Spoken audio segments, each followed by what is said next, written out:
ඉතින් හැමෝටම වෙල්කම් කරනවා මගේ YouTube channel එකට. ඉතින් මේ තියෙන්නේ මං ගොඩාක් කල් ඉඳන් ආසාවෙන් බලන් හිටපු Dyson Airwrap එකක් finally මගේ අතට ආවා. අපි ඉතින් මේක unbox කරලා බලමු ඒක මොන වගේද කියලා.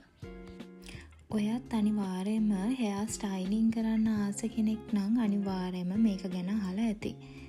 ඉතින් මට වුණා මං ආසාවෙන් හිටපු මේ beauty tool එක unbox කරලා ඒකේ first impression එක ඔයාලත් එක්ක share කරගන්න. ඇත්තටම මට මේක gift කරේ husband. anniversary gift එකක් විදිහට තමයි මට මේක හම්බුනේ.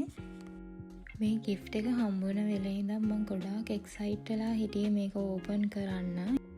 ඇත්තටම මේක ඕපන් කරද්දිම ඒකේ තියෙන ලක්සරි ෆීලිං එක දැනෙනවා. ඉතින් මං මීට කලින් Dyson Airwraps unbox කරන වීඩියෝ සෑහෙන්න මම බලලා තියෙනවා.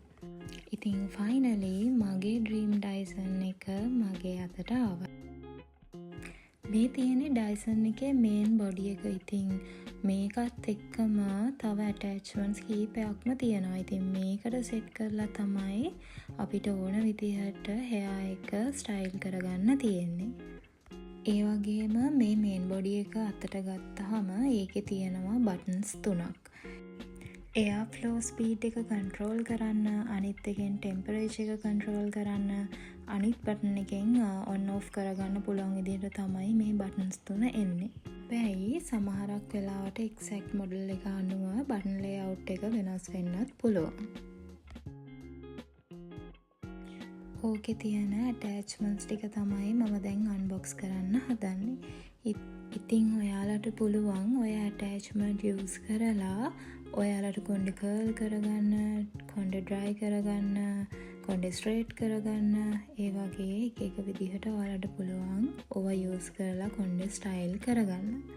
normally අපි use කරන heating tools තියෙන iron එකක්, curling tool එකක් මං නම් දකින්නේ ඒකෙන් අපේ කොණ්ඩේට ඒ ලැබෙන extreme heat එකට වැඩිය මේකේ air technology එක use කරන නිසා අපේ කොණ්ඩේට වෙන්න තියෙන damage එක පොඩි ප්‍රමාණයක් හරි අඩුවෙන් ලැබෙන්නේ කියන එක තමයි මම හිතන එකම දේ. මේකට මට තව හම්බෙලා තිබ්බා මෙන්න මේ comb එකයි heat එක protect කරන cream එකකුයි. ඉතින් මේ ටික use කරලා කොහොමද හරියට කොණ්ඩේ style කරගන්නේ කියලා ඊළඟ වීඩියෝ එකෙන් අරන් එනකම් මේ වීඩියෝ එක end කරනවා. bye.